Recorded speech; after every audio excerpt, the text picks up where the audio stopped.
Hi, and welcome to Carolina Varsity's look at the 2013 NCHSAA 4A playoffs. I'm Dale Ross. And I'm the pet man, Matt Morrow. Matt, this next game is number 3, Rocky River, 11-2. This bracket's kind of working out a little bit.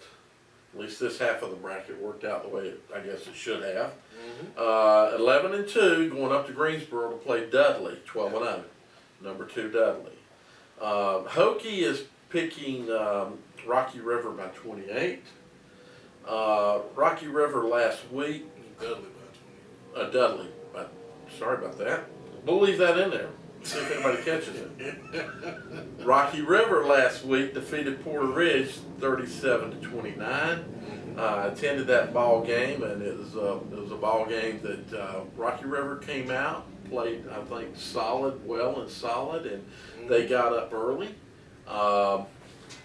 They sustained an injury on defense that kind of hurt them, and Porter Ridge was actually able to pull ahead and pick up get significantly ahead. I think it was 29-16 was their last big lead, and then Rocky River just Elijah Jett especially, they just kind of turned it on. They knew what they had to do. The important thing that I noted in this team was that when they got down, there was a big run by Porter Ridge. Porter Ridge was just, boom, boom, boom, boom.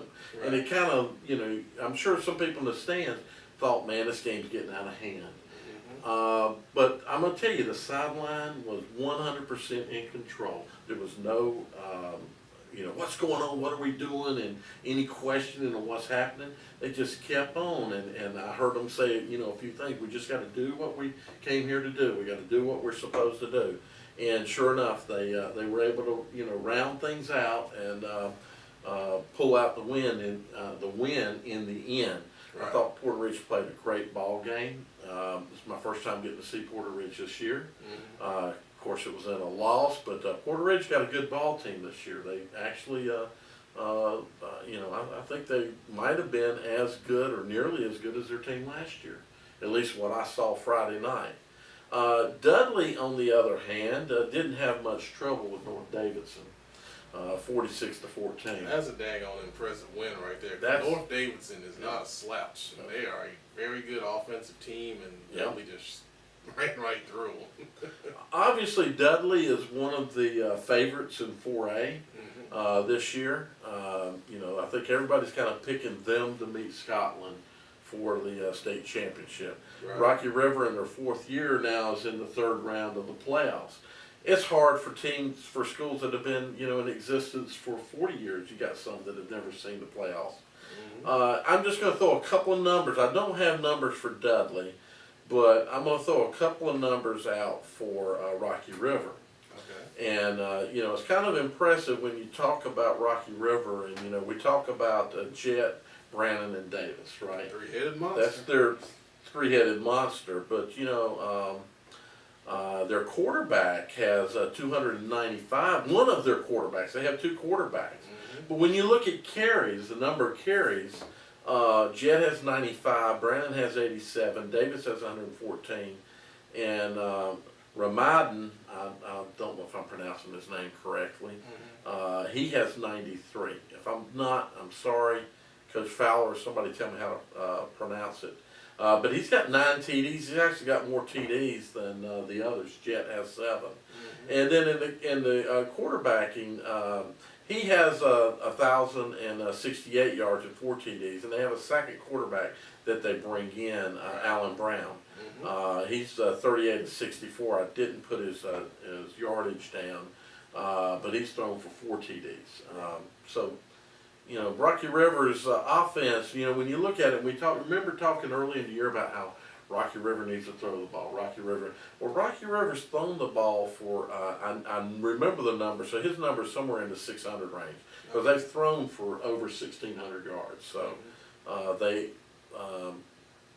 have been throwing the ball more, so now that kind of just leads into, what do you think about the game? Well, Dudley is a very strong defensive team, and offensively, just by looking at them, it seems like they take advantage of whatever they give you. Their coach was saying after the North Davidson game that on film it looked like they could throw against North Davidson. So their quarterback threw for almost 300 yards. I believe it was 286 yards. So, for Rocky River, they are a very strong defensive team. Yes. That's what's carried them all season long. That's why they're in the third round. And for Dudley, I think you got to be prepared for a very athletic and fast team defensively, especially in the linebackers and the secondary. Offensively, I think you got to be balanced. Porter Ridge was balanced last week. Mm-hmm. And that's why they had offensive success. Defensively, Dudley's going to have to stop the running game before they get started because, like you saw last week, once these backs are able to get into the space and turn the corner or get upfield, they are very fast, especially Jet and Davis. Those guys can run with anyone in the state. Right.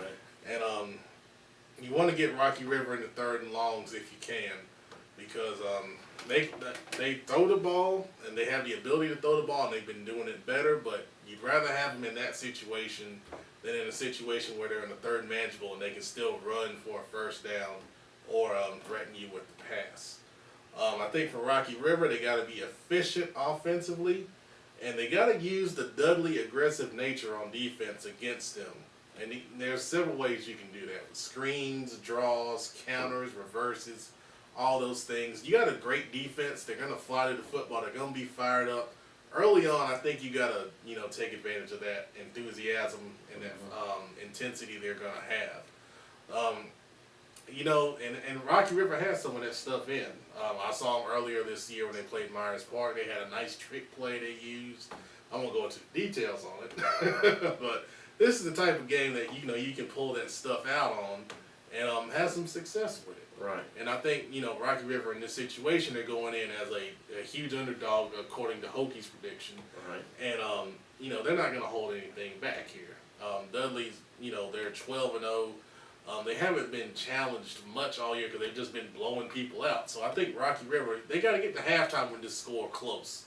And when I say close, I mean no more than a 14-point deficit if they're down. Mm-hmm. You got to get Dudley into a situation that they haven't been in. You got to see how are they gonna perform if they're in a pressure situation at home with all the expectations on them to win the ball game and win it convincingly. If you get them in that situation and you're going on the road, you have a shot. But they're going to have to get it there. And I think the defense is going to be the key to keep them close until they get into the second half, and then you take your chances from there. But obviously, you got a really, special team at Dudley. They're a big tradition of great football. And Coach Davis up there is a great coach. And, Rocky River's going to have to play their best game of the year to knock them off at home. And it's a little bit of old school versus new school. I think that's the theme in this one. And can Rocky River establish their own tradition here? And if they knock off Dudley, they'll turn some heads around the state.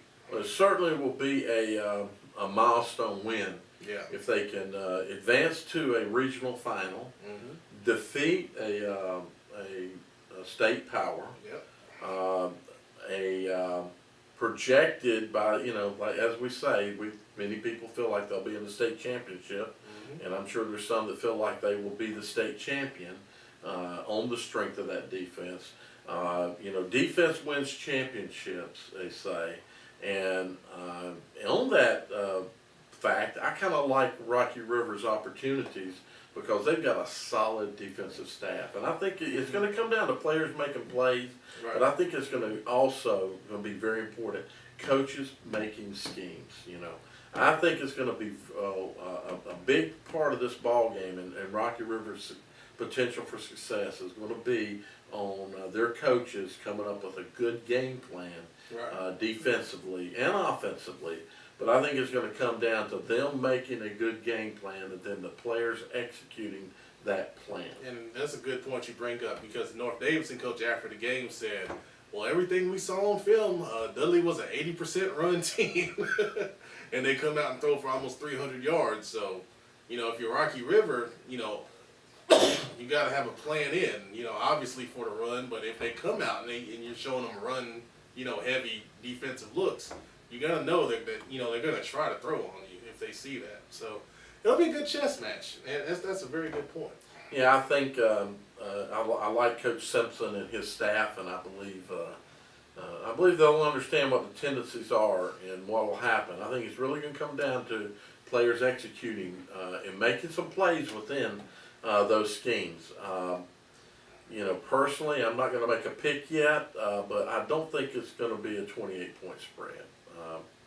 I'd be surprised. I think it's going to be a defensive struggle. If it's 28 points, Rocky River will have some turnovers. Yeah.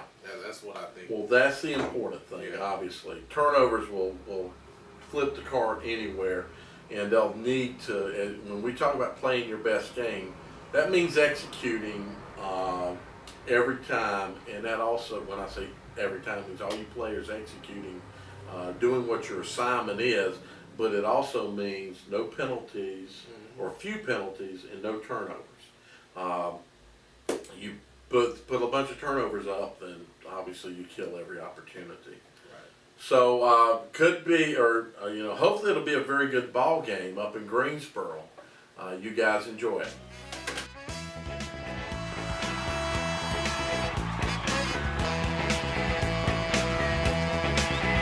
Coming to ya on a dusty road.